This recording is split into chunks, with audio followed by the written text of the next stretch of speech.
Je me suis posé la question en arrivant dans mon premier appartement de quelle quantité d'énergie je consommais.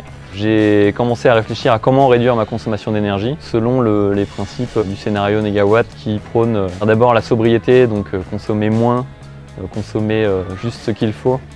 L'efficacité en remplaçant tout ce qui est appareil qui consommait de l'énergie, beaucoup d'énergie, etc. Après, je me suis posé la question de comment je pouvais consommer une énergie renouvelable.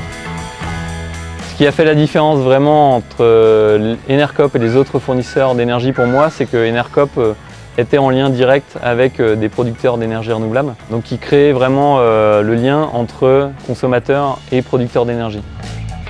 Ça a été assez simple en fait, c'est Enercop qui s'est chargé de tout. Il n'y a pas eu de coupure d'électricité ni quoi que ce soit.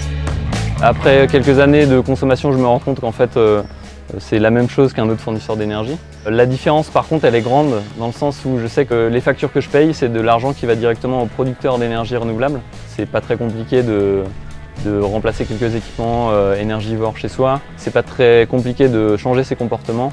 C'est un petit geste pour moi, mais je pense que ça a un grand impact dans le sens où je sais que je ne consomme pas de l'électricité qui vient du nucléaire.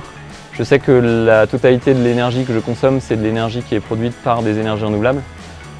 Et même si la lumière est la même et si l'électricité est la même chez moi, en fait, ça fait toute la différence.